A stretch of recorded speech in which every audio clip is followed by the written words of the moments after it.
Have you ever heard of main character energy? Well, we're not going to talk about that today. Today, we're going to talk about CEO energy versus employee energy. And I want you to know exactly where you fall on the spectrum so that you can lead with intention. I'm Melissa Franks, your host, and welcome to the Opt-in podcast, where we go from surviving to thriving in small business and business of any kind. Really, today we're focusing on your role as the owner or CEO or founder, person at the top of the food chain inside of your business. Now, this might get a little bit sensitive, and it builds on top of last week's episode, which was about why doing it yourself long-term in your business is going to create a vision a little bit like Home Makeover Rescue, if you've ever watched HGTV. So today we're going to break down the different types of energy that you're bringing to your business and what you may be saying to your team and your customers without even realizing it. Now, how do I know about this? Well, there's a few ways. The first was that I worked inside of a corporation that, shock of all shocks, had a CEO. And in my last role, one of the many hats that I wore was co-CEO. And that gave me a bird's eye view, a front row seat into the good, the bad, and the ugly of showing up as a CEO day in and day out in the business. Now, the reality of that partnership was I was her right hand. I was the COO, designed to fill in the gaps. Happening is when she showed up with employee energy, I showed up with CEO energy, and that caused a lot of confusion and difficulty in the business. So, lesson learned from there, I entered the small business space, and what I started to see was that the jump, the leap, the move, the glide, the pivot from operating like an employee to a visionary leader is significantly difficult regardless of the size of your business. Now, I watched it be a really big challenge inside of a $200 million business at the time, and I'm now watching it be more difficult and more of a struggle with businesses that are under 5 million. So this is an important one for you to listen to if you aspire to be the CEO of any business of any size, or if you own a business and you're not quite sure which hat you wear. The whole focus of this is to have a conversation around when it makes sense for you to step into strategic leadership, when it makes sense for you to stop doing and start being. And that's what we're going to focus on today. Now, as a fractional COO, I get the opportunity to work inside of all sorts of businesses. At any given time, we have 10, 12, 15, 20 small businesses that we are talking to, and we get to see exactly the ins and outs of what's happening, what growing pains look like, and we get to advise on how to improve and navigate the uncertainty of changing roles in your business without actually changing your title. Flip that on its head, because at the same time, I'm a small business owner. At the same time, I am a business owner of a professional services business, which means our business is the business of doing for others. Talk about confusing. We make our money by doing things for other people, so it can get really tempting to just keep being a doer. The difficulty is that when I spend all of my time doing inside of my business, it means I'm not doing anything to grow it. It means the business stagnates and stalls. It means my people get confused, the pipeline dries up, and I put the longevity of the business at risk. When I avoid being the CEO and I spend more time being the employee, overall, in the long term, the business suffers, and I suspect that might be happening for. So the first thing that I want to talk to you about is what the difference is between CEO energy and employee energy. Now, you're still here 5 minutes into this, and that must mean that I have your attention a little bit. Maybe you're wondering which one of these you fall under.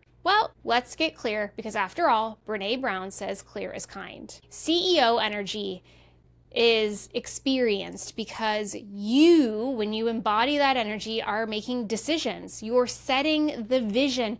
You're allocating resources. And when you're operating from an employee perspective, when you're sitting in employee energy, it means that you're task focused and you're executing those tasks and you're incredibly reactive. CEOs are proactive. Employees are reactive by nature. And most of us default to employee energy. Most of us default into what can I do right now, today, to move the needle? What needs to be tackled? What is the moment of opportunity? What do I think is an emergency in my business? And as soon as you, the person in charge, moves into a mode of reaction, of doing the next right now, today, and dropping all the other balls and priorities at play, you become an employee. You introduce short-sightedness into your business. And when you are looking at your business in a short-sighted fashion, it means that you are unclear about the long-term impacts.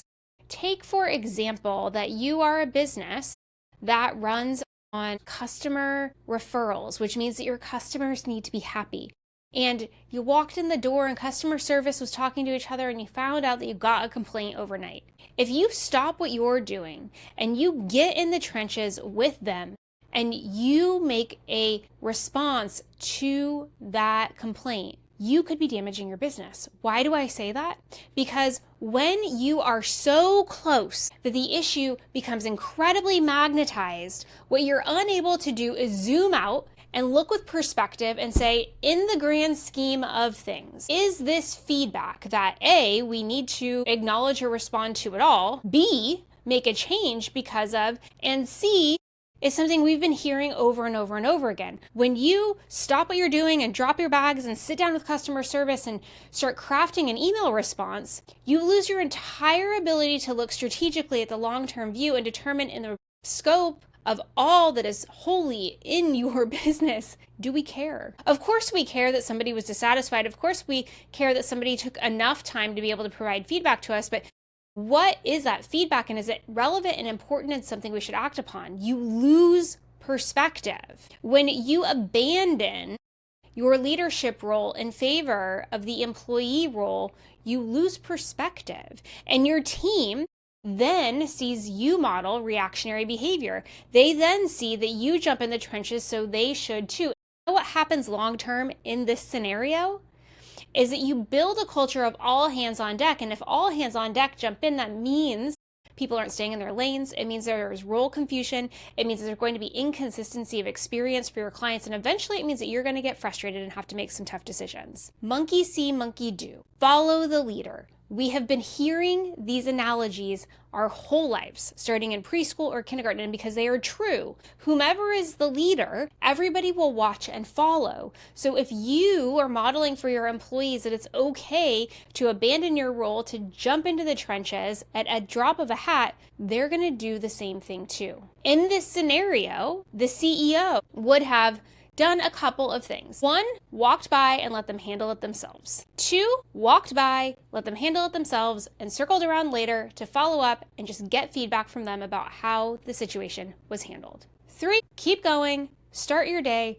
schedule a meeting sometime in the future to evaluate customer complaints and see if there are trends that need to be addressed. CEO energy is taking the input and processing it and determining how to leverage that for a long-term gain. It is not an immediate reaction. So what you need to, if you are looking to be a CEO, if you are looking to bring CEO energy to your role, to the company, to be identified and recognized as the leader in the business, then there are some ways for you to determine how close or how far away you are from that goal. Because I want to ask you right now, just take a pulse check, just pause for a second and close your eyes. When you think about how you show up in your business, when you think about how your employees would describe you to other people, what would they say? Would they say that you are inspiring?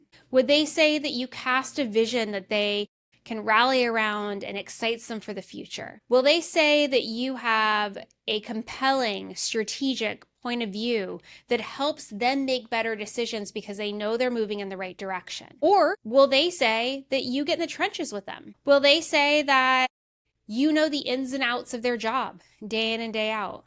Will they say that they really like you as a person, they just lack a little bit of clarity about where the business is going? How will they describe you to others? And is that how you're intending to show up?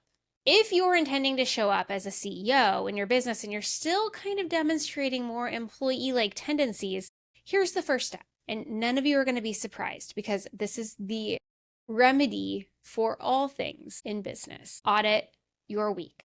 I actually recommend that you don't just look at a week. For this specifically, I'd like you to look at least 6 because you want to see trends and patterns. And quite frankly, if you're looking at a longer period of time, it starts to encourage strategic thinking and problem solving in your brain, because that's what we're going to get to, friends. That is where we are going to get to. So the first thing that you're going to do is you're going to audit the past 6 weeks, because that's really what I want you to do. And you're going to look at how much time you're spending working inside of the business, executing tasks in the business, fulfilling whatever it is that you are selling, whether you are a services-based business and you're working directly with clients, or you're a product-based business and you are packing and shipping and solving logistics issues. How much of your time for the past 6 weeks was spent in the trenches? And then how much of your time was spent? How much of your time was dedicated and focused to growth, to strategy, to projects that are long in tail, meaning that they take a long time to execute and an even longer time to reap rewards? How much time are you spending planning versus doing? Get specific. This is an opportunity for you to categorize the work products that you're doing. How much time are you spending fulfilling? How much time are you spending handling customer complaints? How much time are you spending managing employees? How much time are you spending developing strategic partnerships? How much time are you spending networking? How much time are you spending on marketing? How much on and on and on? And by the way, with marketing, what exactly are you doing? Are you running ads? Are you building a marketing strategy? On and on and on. And when you look at that, if you find that you are spending more time running the business, in the doing of the business, than you are in growing the business, you're showing up as an employee. And there are seasons where this is necessary. Do not get me wrong. What I do not want you to walk away from today from this podcast is that at some point you graduate from the tasks, that at some point you graduate from working inside of your business, because frankly, it's just not true. I do not care if your business is $1 million business or a $100 million business. There are always going to be moments, time and place, where you're going to have to roll up your sleeves, you're going to have to dig in deep, and you're going to have to get in the business. That is the reality of a capitalistic environment. It is not realistic that at some point you will graduate to this esteemed moment on high where you are a chief executive, blah, blah, blah, blah, blah, and you get to just point and direct. I refer to it as talking head syndrome. It's just not possible if you want to do it well and you want to grow your business to the extent possible that you want to. It's just not reality. What is, though, is that you spend significantly more time as a talking head and significantly less time in the doing. It doesn't mean that you eliminate it completely. So when you're doing this audit of your work, what you're looking for is an imbalance on purpose. You don't want this to be 50-50.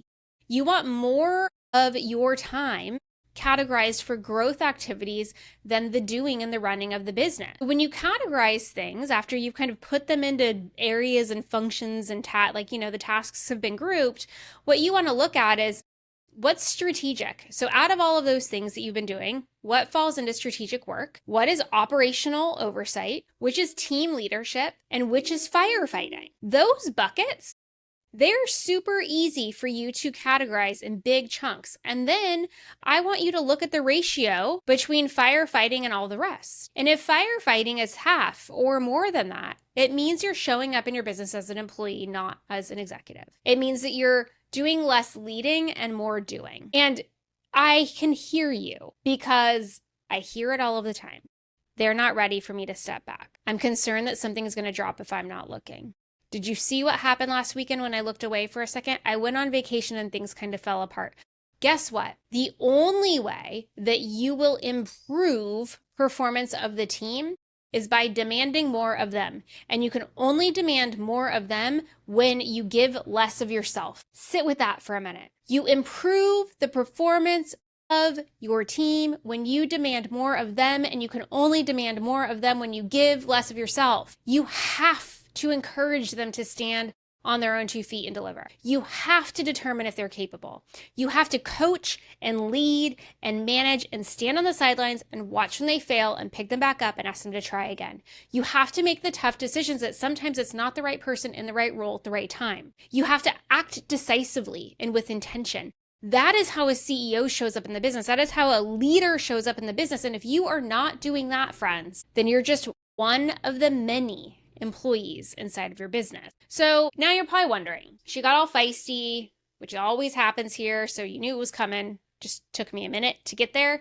Now you're wondering, so what am I supposed to do? What does it actually look like to be a CEO versus an employee? Like, I don't know what behaviors I've got to change. Like, does that mean I coast in at 10 and leave at 12? Like, what is actually happening? Okay. So for those of you that need a list, if you need a schedule for your day, I'm going to give it to you. All right. I'm going to give it to you. So the very first thing that you're going to do when your work day starts, and now I'm not going to talk about morning routines. We are not going there today. I am not going to get into the shenanigans that are known as a morning routine. A few podcasts ago, I talked about morning routines, and I just have to say to all of you that you do you as far as they're concerned, but we're just going to assume that whether your morning routine is a half an hour or it's 3 hours, like, she's done. So I am talking to you from a place of whatever you have declared as your morning routine, she's done. She's completed. You have deemed it successful. You are ready to start your workday. Can we just start there? Okay. So now we're starting the workday. And the very first thing that we do is what I refer to as a check-in. And that is literally, how am I showing up today? What is on my calendar? What role am I playing? How can I be more leader than doer? I check in with myself. Have I set myself up for success? And if I haven't, what can I change? What can I adjust? What can I do differently? How can I take the opportunity in and amongst the doing to be leading instead? I spend as much time as I need to on that start of day check-in with myself. It's how I ground my day, and it's how I encourage you and all of the leaders that I work with to ground their day. The next thing, and now this is on a week basis because everybody is different, and so I am not going to prescribe to you this is a daily practice or etc. You must have white space. You must. And what is white space? Is when things are not scheduled. It is the open time to do whatever you want on your calendar.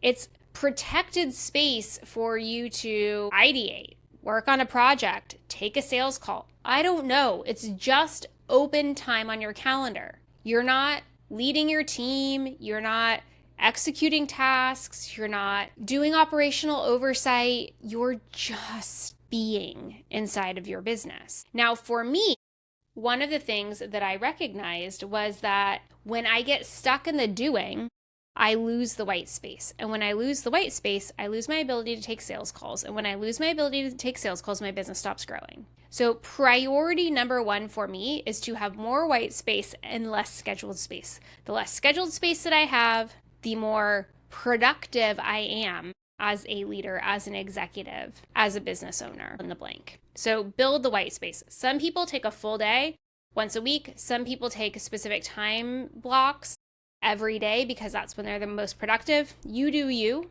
Just make some white space. Now this one is hard. This one takes practice and probably an accountability buddy. You need to say no to the addiction to urgency. You know what I'm talking about. You know, that little feeling you get when you're needed and you have to act fast and you have to make decisions without thinking about it and damn the consequences and just go. It's kind of fun, right? A little thrilling. It's a way to spike your adrenaline in the middle of a workday. You're addicted to urgency. You're addicted to the adrenaline spike. You are addicted to literally the chemicals that are flooding your brain. You have to stop it. It is the number one distraction. And not only that, when you come down from that adrenaline spike, you're useless. You've hosed your whole day. Think about the last time that you had like something in your business that you had to react to with urgency. You were wasted the rest of the day. Weren't you? You got home and you had no more words for the people in your life. You wanted to lay down. You wanted to be a vegetable. Like, you were wasted. So like, the more you're addicted to urgency, the more that you allow that addiction to take over your life, the less in control you are. The less in control you are of your emotions, your strategic thinking abilities, your long-term growth plans. The less in control you are means the more reckless you are with the business. And remember what I said earlier, follow the leader. So if you're addicted to urgency, your team will be addicted to urgency, and sooner or later, that's going to catch up with you. Now, this is really interesting because there are businesses that never move with urgency. like ever. And it's a little bit of the tortoise and the hare situation. Who wins the race? Because often the businesses that are addicted to urgency end up exhausted and burnt out, and the ones that are not eventually get to the finish line. There is a happy medium. There is the ability to move decisively and fast without the recklessness of the addiction. And you must find the balance. You must find a way to plot your course and act with speed without it being frantic and desperate. When I think about an addict, when I think about somebody that is of controlling themselves, be it video games, be it TV, be it your smartphone, be it drugs, be it alcohol, be it food, be it shopping, be it gambling. I mean, I could go on and on and on and on. Coffee, heaven help us. When you have an addiction to something, you cannot control your impulses. You are reactionary and destructive. And that is the opposite of what you're trying to do. So saying no to urgency addiction, will be the most difficult thing, I guarantee it, for you to change.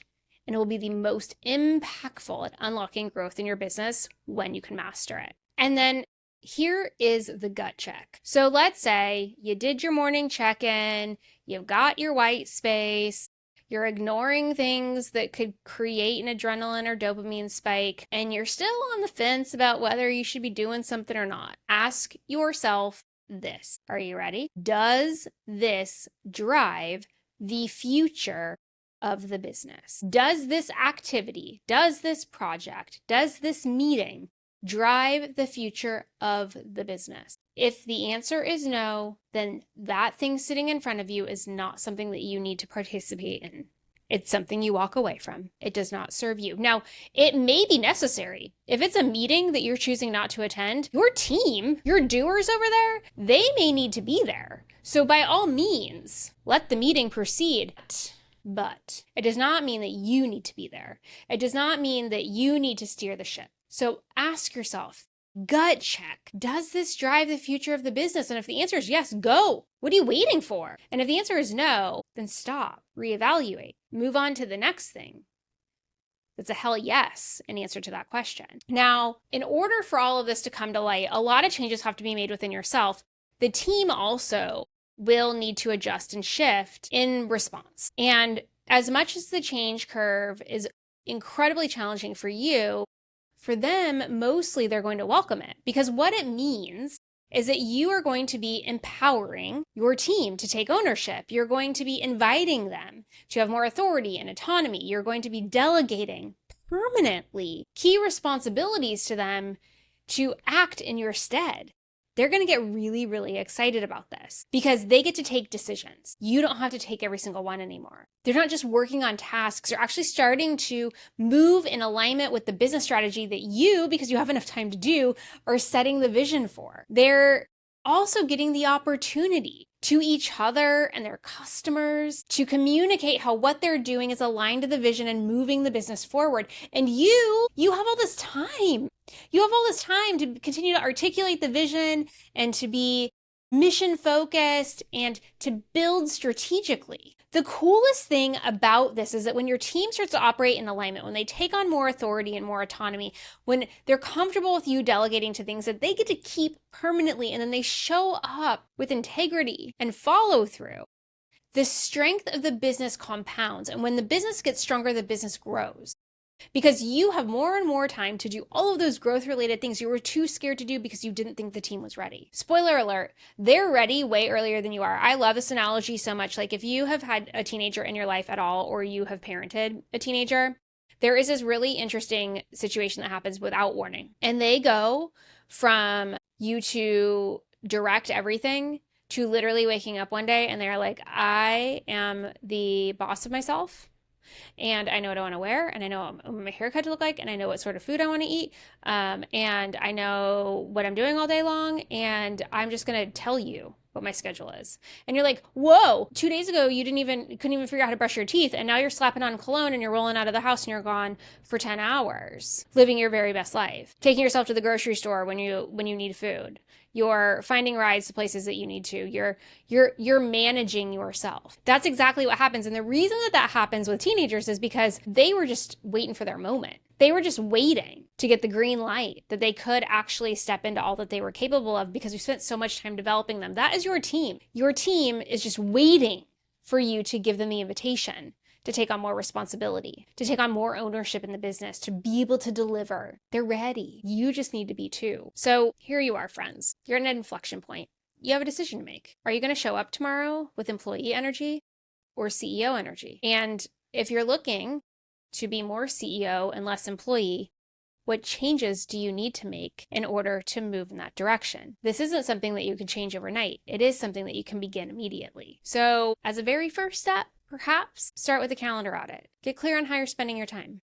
Evaluate how addicted you are to firefighting and urgent requests and jumping into the trenches. Start building systems and processes for yourself to eliminate the noise, to be less reactive, to be more intentional. Sometimes the best way to really evaluate how dependent the business truly is on you is for you to take a break for a week or 10 days. Delegate everything that you do to the team and walk away. And when you come back, evaluate, assess, identify where things broke down or weren't optimal or they thrived. And then focus on shoring those up so that you can spend more time being strategic and growth oriented and less time in the doing. I encourage you to audit your calendar, to pay attention to how you're spending your time, to ask your employees for feedback about things that maybe you don't need to be doing that they could do for you. I'm certain they have a list somewhere. I invite you to become more of a CEO and less of an employee.